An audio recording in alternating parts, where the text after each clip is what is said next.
let's look at the nucleophilic addition. I believe that you have known what nucleophile is, what the meaning of nucleophile and electrophile. I'll just do a summary, brief summary of the meaning of nucleophile and electrophile. They are opposites of each other. A nucleophile is species that can donate a lone pair. A species that can donate what? A lone pair. That means they have high electron density. They are electron rich. While electrophiles are the electron deficient.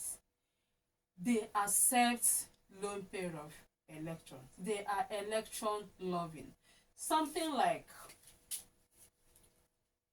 aluminum chloride is electrophile.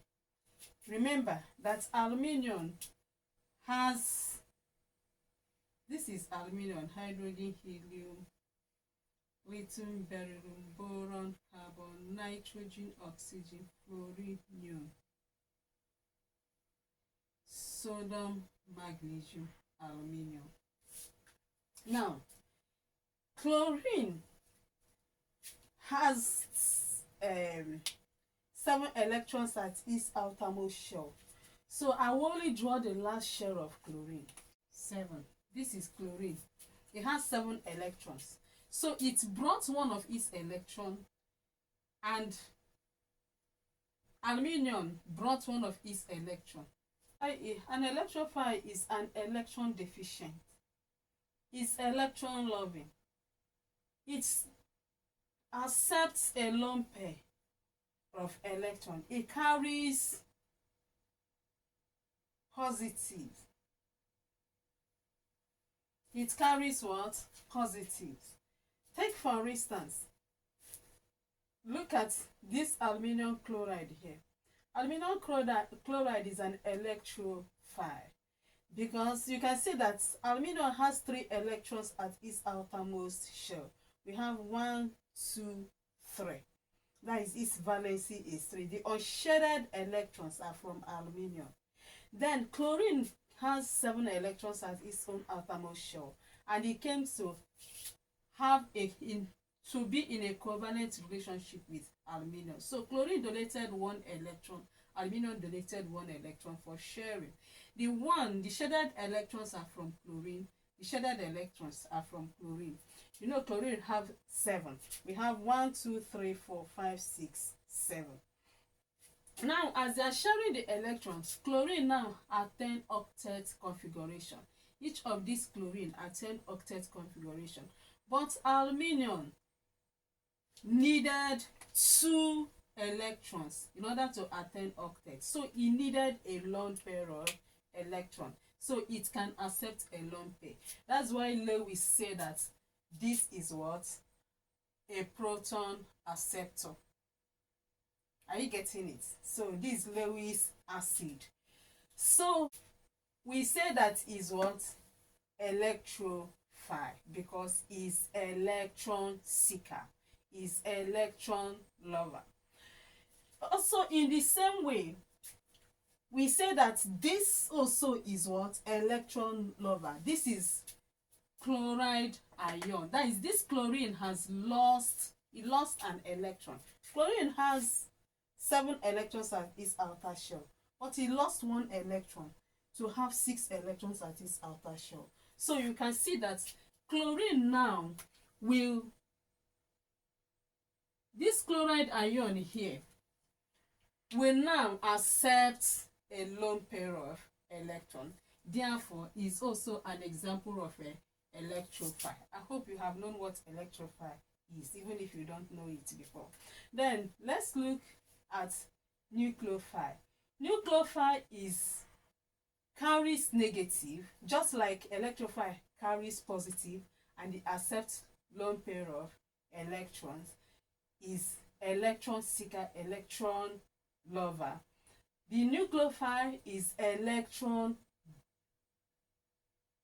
rich. It has high density of electrons. It carries negative charge, and is what it donates a lone pair of electrons. Just let's consider hydroxide here. So you can see that here oxygen has 6 electrons as its outer shell, right?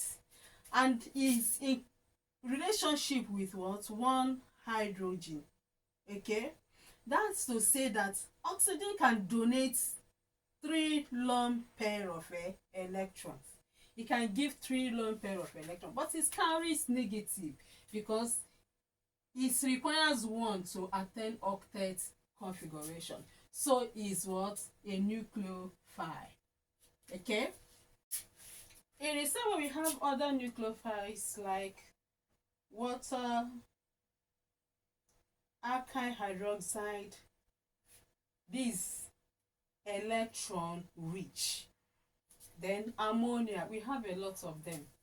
Okay, now we can now come into nucleophilic addition. Now I'm believing that you have known what nucleophile is. Nucleophilic addition is simply a kind of addition reaction in which nucleophiles attacks the carbonyl group and add across the double carbon oxygen double bond.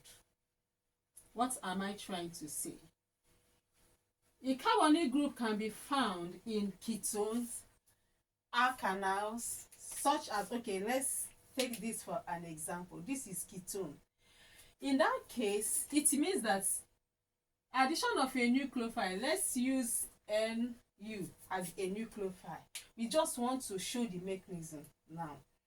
This nucleophile will now come and attack the carbonyl group. The carbonyl group is C double bonded oxygen. So, and when it attacks it, now electron will move to the oxygen, thereby breaking this pi bond, such that, because you know that oxygen is more electronegative than carbon, so it will pull the electron more towards itself, and in doing so the oxygen becomes partially what? Negative. Because when you pull electron more towards yourself, it means you accepted what? Electron, and you will carry what?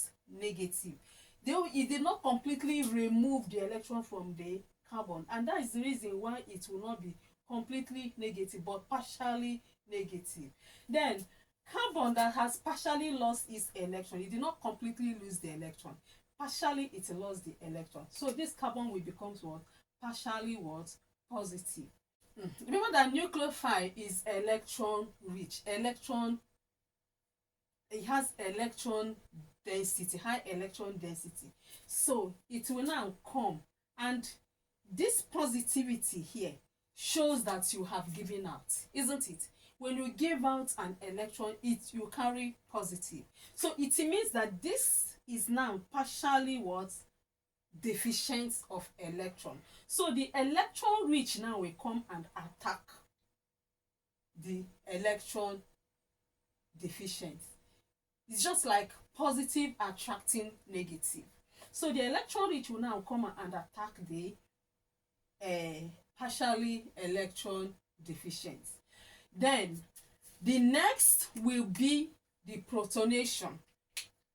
Protonation, that is where this oxygen that is now partially negative will now accept proton from hydrozonium ion to form, in that case now we form this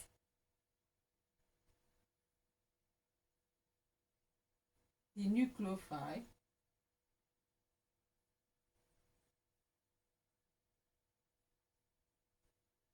Okay, this is exactly what you are going to get. Okay, so in a situation where the nucleophile here is alkyl, it means we are going to get what? Tertiary alkanol. Okay, so now let's give an examples. Let's give examples. We have, let's assume we have alkanal CH3C,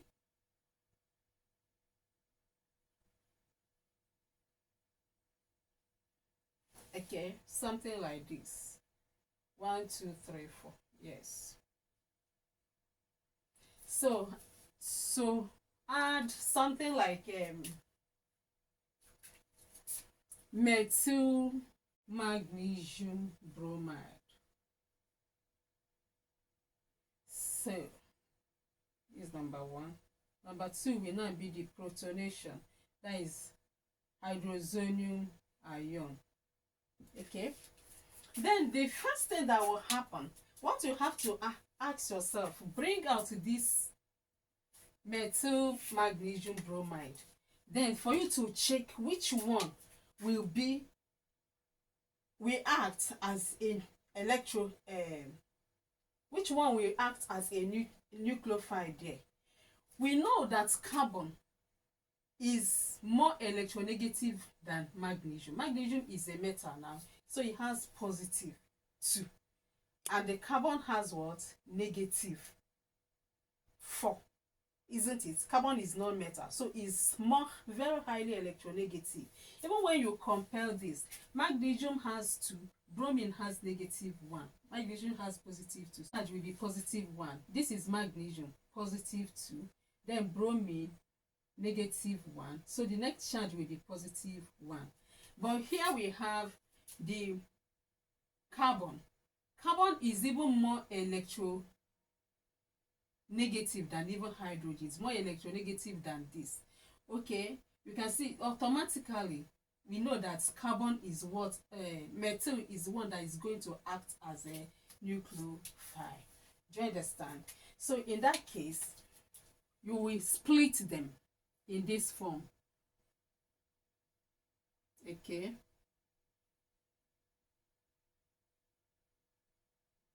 so this one is the one that is coming to attack the electron, which this having been pulled, the electron having been pulled towards oxygen will now make oxygen to be what? Partially negative.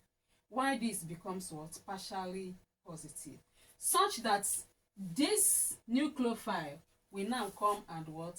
Attack the partially electron deficient carbon. And we now, when it attacks it, it will attach itself to the carbon, such that we have C methyl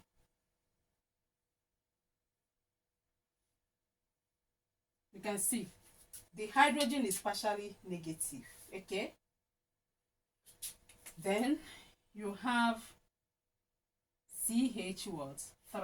Okay, then you have what? The hydrogen is here. This is hydrogen that is here. Then the next will be protonation from the hydrozonium ion. This oxygen will pick hydrogen ion from the, as we draw hydrogen ion from the hydrozonium ion to becomes to form alkanol. This is secondary alkanol. In a situation where the carbon carrying the hydroxyl ion is attached with 2 alkyl groups, so this is secondary alkanol. It means that when we start with alkanol, we will get secondary alkanol, and when we start with alkanol, we will get what? Tertiary alkanol. You can see what we did here. Let's try that software. Now you can pause the video and try on your own to try and guess, just try and see if you can fix this and get the reaction. Predict what will be the product, what will we get. Now let's go together. In this case now, what are we going? We have already explained that the nucleophile here will be what? Methyl. Okay, methyl group. So in that case now, what will happen? The oxygen will pull the electrons that are sharing towards itself, and it becomes what? Partially negative. And having pulled the electron from the carbon, carbon will be partially what? Positive. Then the nucleophile, the methyl group, will now come and attack the electron deficient, actually electron deficient uh, atom, which is what? Carbon. Then it will attach itself here, and the next will now be the protonation to make this form alkanol. So in that case now we are going to get CH3,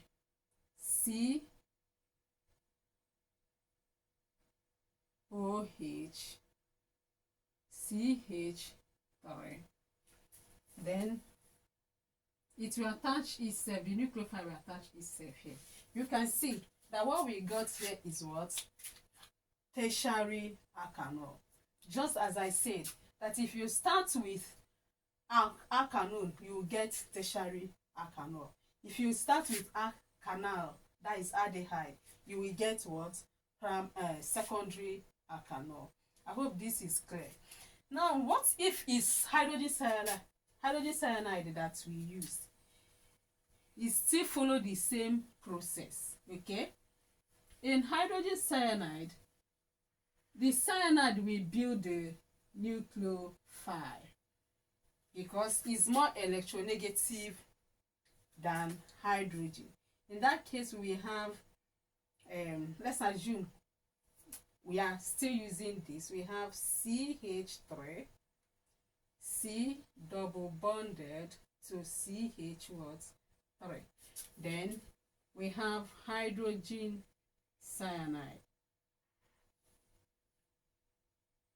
Remember your protonation, right? So in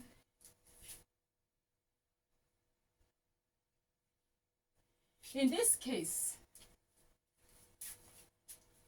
the cyanide will be the nucleophile because it's more electronegative than hydrogen. So of course, this will go. We have what? Partially negative, then partially positive, such that the cyanide will come and attack the partially electron deficient, and we form what? CH3,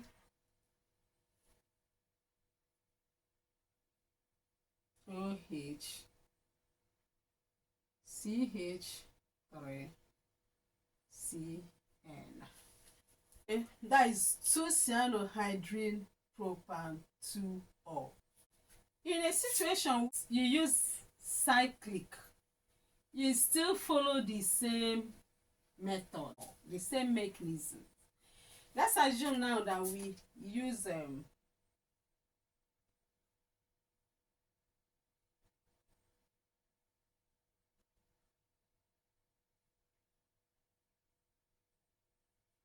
okay,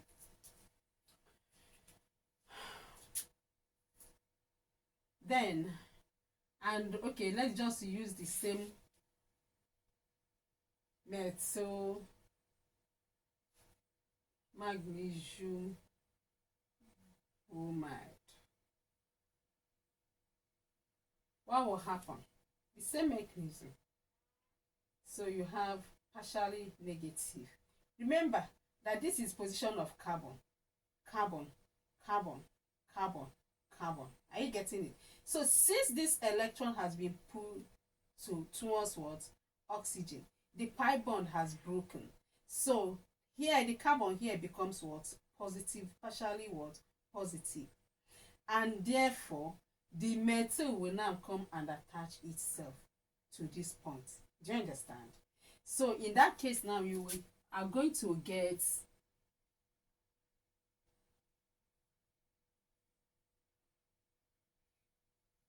then the next will be protonation. The oxygen bonding with hydrogen ion. So we have hydroxyl there. Then we have what? CH3. I hope this is understandable, right? So D will be the what you will form. So it follows the same process, the same mechanism. Let's then use reducing agents in terms of a sodium borohydride.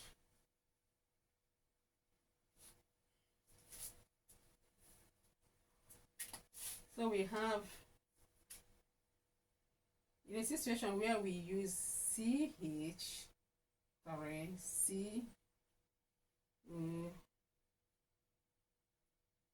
CH3, we have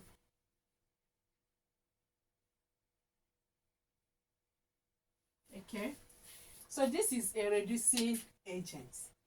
For you to know which one will act as nucleophile here, remember, sodium will not even react at all. Because if this dissolves in water, if it ionizes in water, you will get sodium ion, then and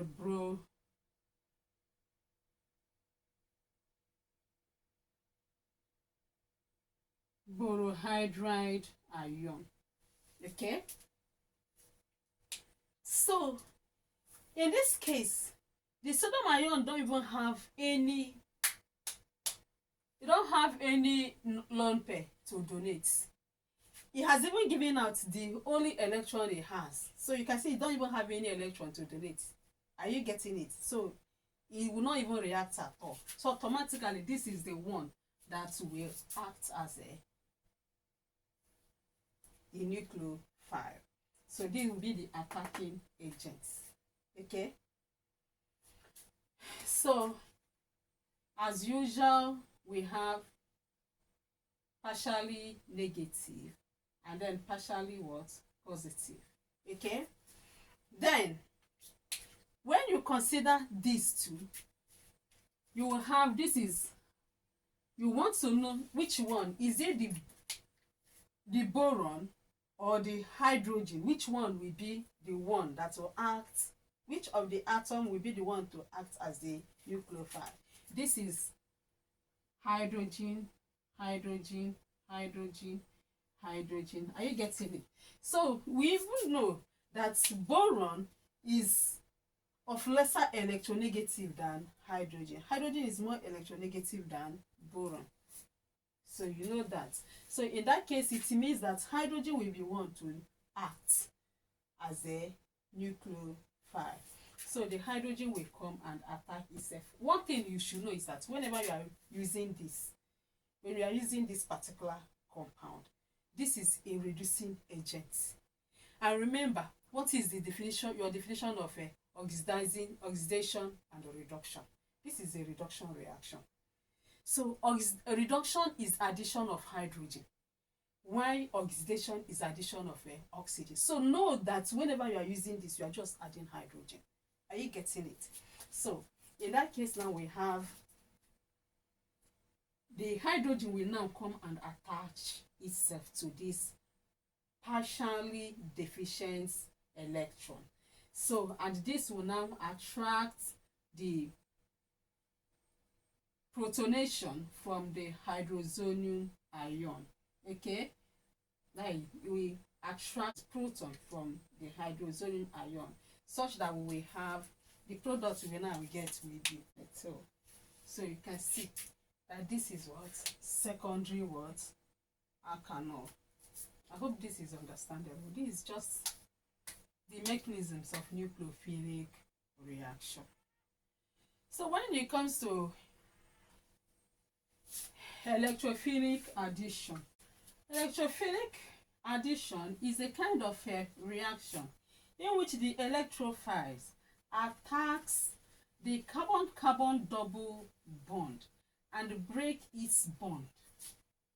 It breaks the bond and new atoms, that is, the new molecules will be added across the bond. Okay, so especially this happens in alkane family, because alkane has two kinds of bond. It has alpha bond, which is very strong, and a weak pi bond. So it's that pi bond that makes it easy, because the pi bond is very easy to break. So that the halide will now attach itself to across the bond. Now let's illustrate using example. Alpha bond and was strong alpha bond and weak pi bond. When this bromine molecule, we have this bromide molecule bond, bromide bond. When it's approaching this, there will be an induced dipole here, such that this will now be what? Positively charged. The one closer to the bond will become positively charged. Then electrons will now come from this bond now and attack this. And this electron, when it comes, it will push this bond now and break the bond, thereby making the electron to come to this bromine, making this one now partially what? Negative, while this one is partially positive. So in that case now, this bond has broken. So this will now come and attach itself here. And that is this. So this one now will now, and in that case now, since this has gone here, this place will become positive. That is positively charged. Before this one that is negatively charged will now come and attach itself to this positively charged, and this will be formed. Then you have 1,2-dibromoethane. That will be cleavage of the bond here first. Now, but in a situation where it is asymmetric, you can see that here is symmetric. In a situation where it's asymmetric, that is maybe is what you are adding is maybe hydrogen bromide. You will have something like this. Okay, let's just say, let me use something like propane at this period. Propane this period.